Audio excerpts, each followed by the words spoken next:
ఈరోజు ప్రధాన పత్రికలు కనుక మనం ఓపెన్ చేస్తే ఒక సాక్షి తప్ప.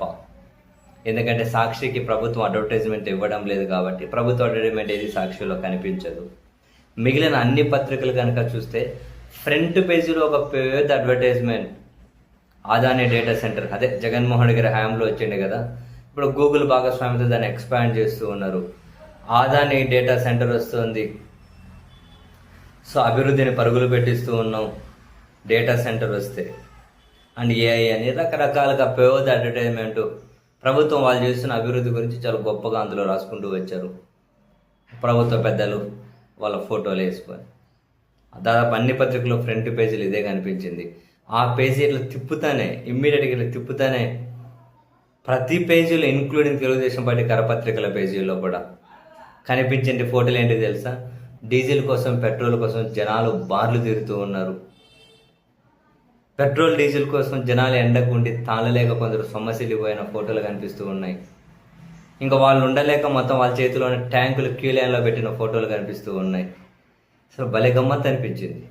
ఫ్రంట్ పేజీలోనే డెవలప్మెంట్ గురించి ఈ ప్రభుత్వం అద్భుతాలు చేస్తూ ఉంది అని చెప్పి బ్రహ్మాండంగా ఫ్రంట్ పేజీలో లక్షల కోట్ల రూపాయల ఖర్చులు పెట్టి ఫ్రంట్ పేజీ యాడ్ ఇచ్చారు.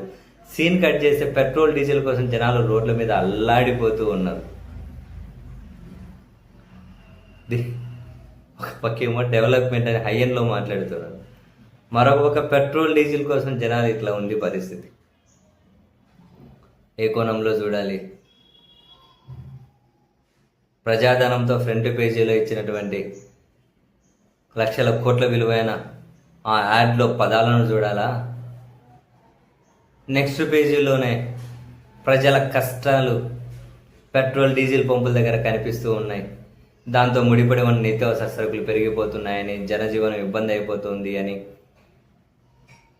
ద్రవ్యోల్బణం పెరిగిపోతుంది అని, అందరూ రైతుల దగ్గర నుంచి చిన్న చిన్న వ్యాపారస్తుల వరకు ఓవరాల్గా జనజీవనం స్తంభింప కాబడే పరిస్థితి వస్తుంది అని అందరూ ఏకోరవ పెడుతూ ఆ పెట్రోల్ డీజిల్ సమస్యలు రాసుకుంటూ వచ్చారు.